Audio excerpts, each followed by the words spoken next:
Hi everyone, I'm Luke Hopper, broadcasting live from Point Blank Music School here in East London. Welcome along to this special artist hangout in the Academy of Electronic Music, brought to you by Google, Armada Music, DJ Mag and Point Blank. So today we have a very special guest for you. It's none other than Ruben de Ronde. Ruben is the co-host and sidekick on Armin van Buuren's A State of Trance radio show. He's a successful DJ, passionate producer and label owner of Statement Recordings, and one of the reviewers for DJ Mag Netherlands. Keeping his ear to the ground for new talent constantly, Ruben is a big fan of the Academy of Electronic Music, and we're very excited to be getting some exclusive advice for our Academy students in this session. So, hello Ruben, welcome along. Hi, how are you doing? I'm good, man. How are you? I'm fine, thank you. Good, thanks for joining us today. So obviously you're the co-host on the State of Trance radio show, which has over 20 million listeners worldwide. Yeah. Before we go to the questions from the Academy students, I just wanted to ask, what are the kind of secrets behind the success of the show, and achieving such a massive audience, a huge following? I think the biggest secret is to be the first with all the tunes, and make sure that all the tunes are the best ones that are out there right now. Yeah. And also it's there every single week. Okay. So and that for so many years already. So it's a constant factor in people's life. They program their life around it, and they really look forward to it. And you see that one of the biggest success of State of Trance is that people are really while listening, they're really active on the internet. Okay. Every single week, it's trending topic on Twitter on Thursdays. So I think that's one of the biggest things behind it. Okay. So do you like interact with the listeners a lot as well? I guess if so many tweets definitely. and comments. There's someone at the Armada office and myself are on Twitter with using @ASOT. Mm-hmm. So during the shows, there's live track listings, and the rest of the week, people can just communicate, ask questions. They can let us know what they want to hear and stuff like that. Cool, man. Well, thanks for giving us an insight. Yeah. Now we're going to get some questions from the students on the Academy course. First up, Carolis, what's your question for Ruben, please? Hey Ruben, how are you doing? Hey, how you doing? I'm just gonna ask kind of a simple one. How did you meet Armin, and how long do you know him? I met him already, I think, about 9 years ago or something, and I've been working for State of Trance for 7 now. We always met on parties while I was promoting my tracks that are released on my label Statement Recordings. So I was walking around on parties with CDs in my hand or vinyls and giving it to DJs. And at a certain point, and I was working for a beer brewery actually at that moment. Michael, the manager of Armin, called me. He was like, "Can you drop by and talk with you about something?" And then they were like, "Can you please work for us and promote the music of Armada Music at that time?" And then also a couple of days a week work for State of Trance. So that's how it started. And like I said, it was about 7 years ago. Great story. Thanks. Yeah. Cool, man. Also, we have Gabrielle. Have you got a question for Ruben? Oh yes, hi. What inspired you to become a DJ? I think the same as you guys. It's the passion for music and really want to share it with an audience. And like when you hear a certain tune, you're like, I really want to play this out. I want to share this with as biggest audience as possible. And besides that, the buzz you get for playing in front of a crowd is just amazing. So that's one of the reasons behind it, I guess. And certainly for you guys as well, you make your own music. And being able to play your own music for a big crowd is the best feeling there is. So that's why.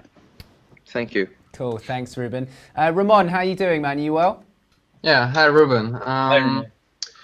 My question for you is, what do you think what is the most important thing to arrive in the heart of people and build a big following, You mean how to create a following, and is that what you meant? Yeah, of course. And what do you think is it's important to arrive in the heart of people? You know what I mean? I think the most important thing to do is, and people really notice that, is make music with your heart.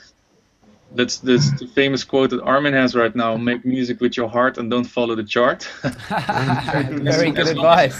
Yeah, as long as you breathe the passion for music in your own tunes, then people will notice it, and they will get excited as soon as you have a new release or anything. So I think it's the passion that you show to the rest of the world that creates a following. I hope that answers your question. Yeah, of course. Thank you. And Aaron, how are you? Have you got a question for Ruben as well? Hello, Ruben. Great to meet you. Likewise. My question is, what are the essential steps to take your productions to the next level before you have a manager or maybe an agent involved? Do you mean to get exposure on your tunes without any management behind you? Yeah. To get exactly that. Yes. Well, that's a bit of a hard question, I guess. That also has to do with the same question before this. Make sure that your tunes get noticed. Make sure that you're a perfectionist on your work, and don't send out tunes that you don't really feel are 100% finished. So make sure to socialize with bigger artists and make sure that they play your tunes in their sets.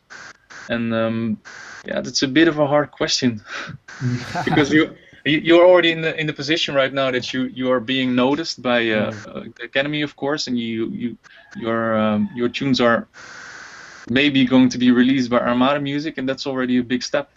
So I think you already passed the station that you need to get noticed. So what would you say, Ruben, what do you think is the way for the guys to sort of capitalize on the exposure they're getting in the Academy? Well, the key for everything is the tunes, of course. As soon as there's good tunes to back up your career, that's the key of everything. So just make sure that you keep on producing and get those tunes out there. Cool. That's the most important thing. It starts all with the productions that you do. Yeah. Okay, cool. So Adrian and Vlad, have you got a question for Ruben as well? Yeah. Hi, Ruben. Hi. How are you? I'm fine. How are you? I'm good. Thank you. My question for you is how essential is for electronic dance music producer to be a DJ? How important is it? Well, you don't need to be a DJ when you're a producer, but you see that especially the last couple of years, every single producer has started to DJ as well on the side, mainly because of the income, I guess, because the income on music has gone down a lot, and as soon as you have a big track, promoters will start to contact you if you can DJ or not. So I think, how important is it that you DJ? It depends. Because there's also a lot of ghost producers that produce for other people, or as long as I don't know really how to answer this question, to be honest. But I think you create the tunes nowadays to become more successful as a DJ, and it used to be the other way around, that you start DJing to expose your tunes. So I think it's very important that. Like I said, it starts with the tunes, and that's the most important for you right now. And I mean, I don't know if you want to DJ. Do you DJ? I'm producer. Okay. And you don't really want to become a DJ? I want. Okay. Well, that answers your own question, I guess. Yeah. I think there's also something to be said. You talked a bit earlier, Ruben, about the kind of feeling of playing your own tracks out. You know, it's an amazing buzz, and it's something I'm sure people want to get hold of, really. Yeah, I think as soon as you have your own productions and you get the chance to play them out, and you'll notice it yourself. That's the best feeling you have. So it will only inspire you to make more music, to make sure that you get more gigs, and to play more tunes out yourself as well. So exactly. And Jonathan, have you got a question for Ruben as well? Yeah. Hi, Ruben. Hi. My question is, what are labels looking for in terms of new talent signings? Well, I do besides having my own label, I do also the A&Ring for Armin's labels, for Armind, State of Trance, and Who's Afraid of 138. And the most important thing that you see in the last couple of years as well, with the upcoming of Origin Nielsen, Andrew Rayel, for example, is to stand out with your productions. It's so easy to go to the Beatport top 10 and just start to recreate what's already there. But I don't think it will ever get you to a certain level. And it's also the same with building a following, because if you have your own sound and so people recognize your productions, that's the most important thing, I guess. Like as soon as you would hear a tune in the club, you know straight away, hey, that's a tune by him. Yeah. I think And also that's what we really look for at the moment, because it's something original, something that stands out. That's the most important thing you can find as an A&R. most definitely. I think the guys as well, judging by all of the 7 of you, your kind of homework assignments that Ski's been setting, you can already hear your sounds, individually. Yeah, which is an yeah, amazing. I think that's the most important thing, that you create a sort of a signature sound that people can hear straight away that it's your tune. Yeah. Cool. And finally, we've got Ryan. How you doing, Ryan? Have you got a question for Ruben? Yeah, cheers, mate. How you doing, Ruben? You okay? I'm fine, Ryan. How are you? Yeah, not too bad. I think you're Getting probably married. Yeah. Thanks for that. She'll love that actual comment now. It's like home going, woo! But yeah, I think you probably already answered it, really. But if you were in my position right at the moment, being in the academy, what would your next steps be to be signed to a DJ agency, a pretty respectable one or something like that? Yeah, like I said earlier, the key thing is to have your productions out there.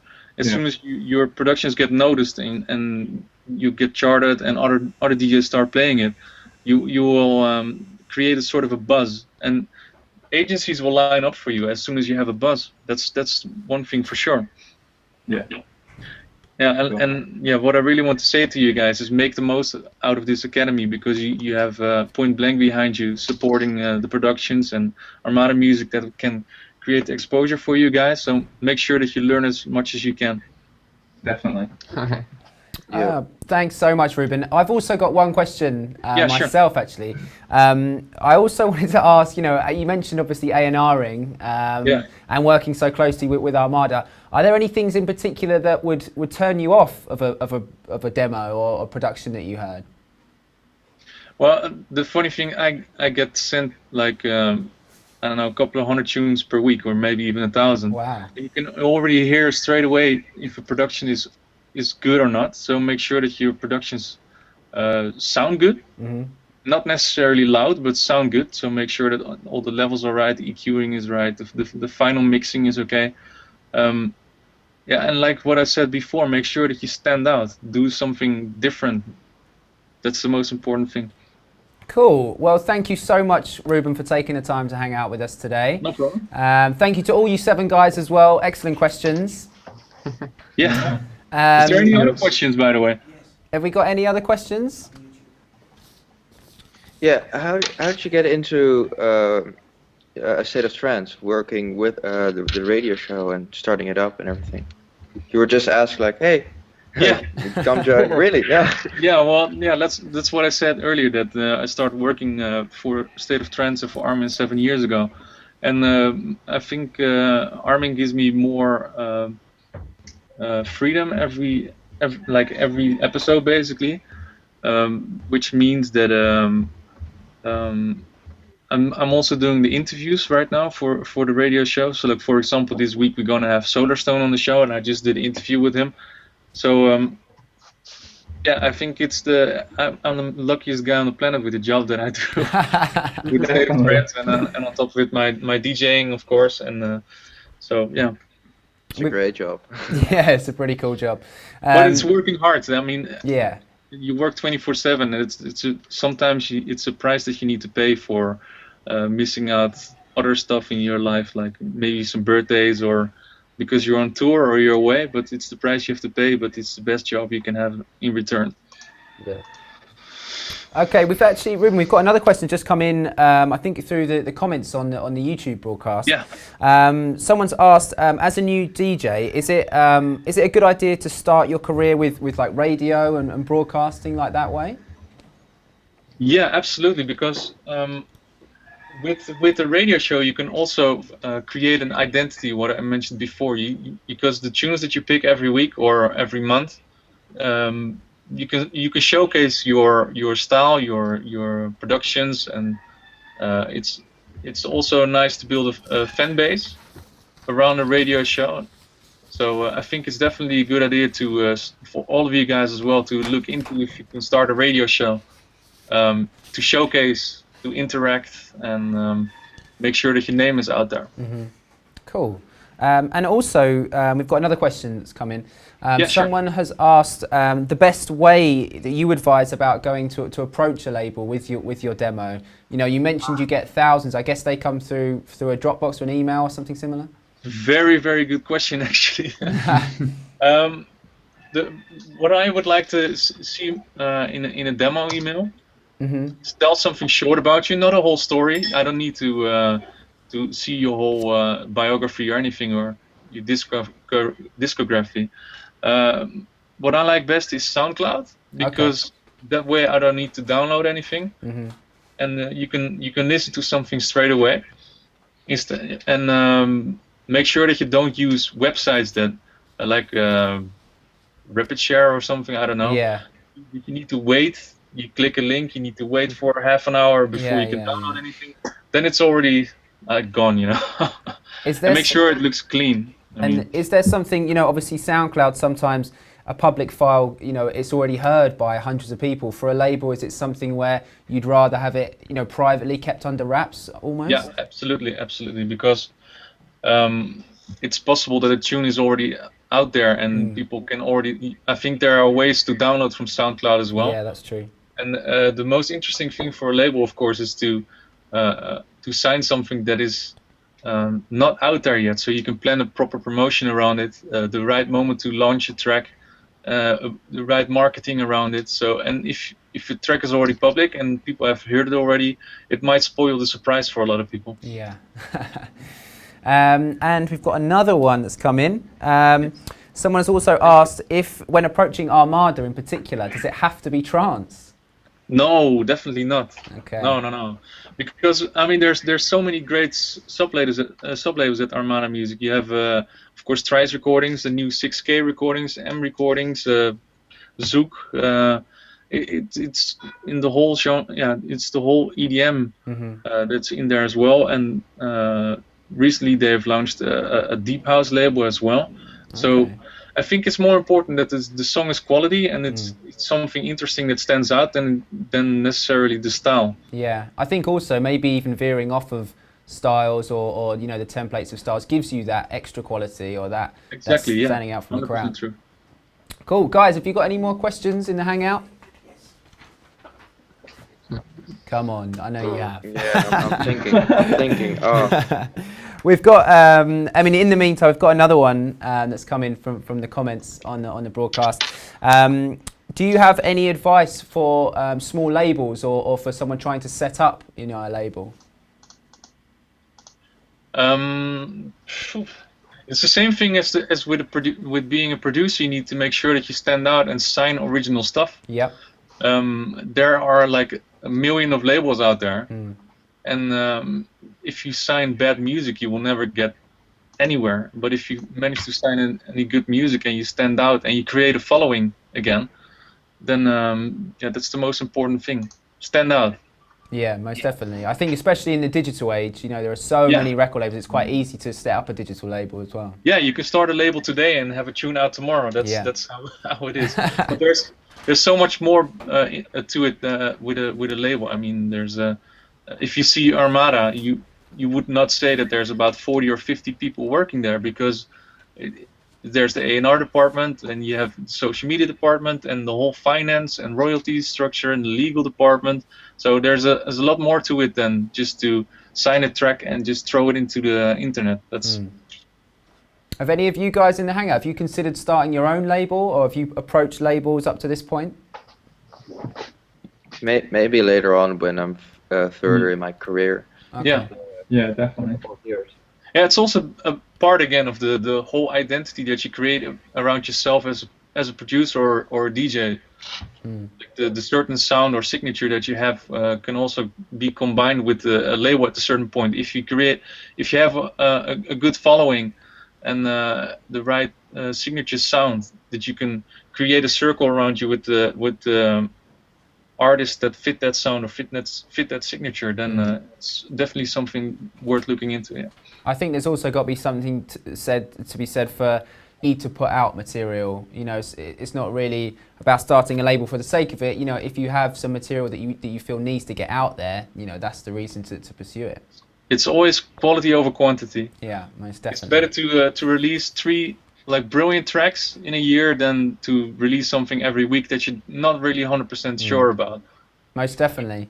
Okay, we've got just another one on the kind of the demo side of things. You know, you being in A&R. Someone's asked if it's necessary to master a track before sending it to a label. Well, it's not necessary. It doesn't need to be mastered, but it needs to sound good. I mean, it's a good expression that I could say you can't polish a turd, which is the truth. So it needs to be sound good already. You know. Yeah. In the end, the mastering process is just a little bit extra on top, I guess. Okay. Cool. So I think we've just maybe got one more question coming in from the comments. Can I ask a question as well, Yeah, Ruben? of course, Ryan. Go for it. Can you run us through a little bit what your studio setup is like, what you use and what VSTs are your favourite and stuff like that? Or? I use Ableton Live 8. The most I have you can actually see it here right now. I have KRK VXT6 speakers. And I run everything on the PC because I think the Mac has been slacking lately. The PCs are just way better and faster right now. Sorry if there's any Mac. I'll back you up on that one. And the plugins I use most are the Waves bundles, the Silent One, of course, and the Omnisphere for Omnisphere and Trillion for the bass lines and for the pads and stuff. Okay, cool. And I have a Virus and a Blofeld by Waldorf. Cool. Any more questions from you guys in the Hangout? Yeah, I was wondering. Hi, Ruben. Hi. I was wondering, do you mix your music that is in the studio while producing? You mean the mix down? I guess. Do you mix as you go, or? Yeah, definitely. Yes. Yeah. I definitely do, but because I think at a certain point, if you put in a sound, you're so focused on a particular sound that you want to make sure that it's right in the mix already. But in the end, at the final process, it's possible that you do some EQing or anything at the later stage as well. But most of the times, I do it while making music. Yeah. So while you're working on the sound, make sure that sound is right in the mix, and yeah, that's the best way for me personally. But it can be different for you as well, of course. Okay. Any more, just as we kind of approach the end of time, guys? I have one, if I may. Yeah, of course, Carolus, go for it. Ruben, is there any sort of element did you start off with the track? For example, would you start off with a melody or a riff, for example? Okay. Most of the times I actually start with a piano. Okay. I mean, with a simple piano melody, and from there on I work further, and it will be piano, bass line, or anything. It depends really on the track. But most of the times I start off with a piano as a main sound, and maybe change it into like a synth or whatever. But I start off with a piano for the melody, for the main melody. Thanks, Ruben. Is that how you work, Carolus? How do you tend to start off? Well, I kind of start with the melody and kind of build everything around it, like the bass line, and work out. Same thing. Yeah. Okay, cool. Thanks. Okay, cool. I think we've got. 1 second. I think we've got maybe just another question from the guys watching the broadcast at home. So, Ruben, we've got another question around the radio show itself. How long does it take to organise it? And also, someone's asked if it's done in one take as well. Well, the radio shows nowadays are I think every single mix show is being made in Ableton right now. Okay. So it's not something about one take. Mm-hmm. But to prepare a show like a State of Trance, it takes, I think, a full week, because you need to find all the tunes, check all the promos, and then put everything together. Armin needs to mix it, and we need to write a script as well, and make sure that there's content like interviews, chase exclusive tracks. So I think as soon as the show is done, which is mostly on Wednesday that it's finished, then starts already straight away the show for the next week. And that's a process of collecting tracks and material. Yeah. Okay, cool. First content, and then scripting, mixing. Yeah, so a full job. Yeah. Okay, guys. I think we might have the final question. JC's just scribbling away. Give me 1 sec. Okay. Here we go. Okay, cool. This is a very good question, actually. Do you listen to, as an A&R, do you listen to all the music that you're sent? Obviously, you get sent loads. Is it possible to do that? No, that's impossible. Okay. So that's also a good thing to mention, that you asked earlier about how your email should look like. So if there's weird links in there, or it just doesn't look right, or the story is just really weird, then it's possible that you can just skip it. But I wish I could check everything, but it's just not possible. So it's worth taking the time to write that email, and present yourself in a way. Yeah, because it's your presentation.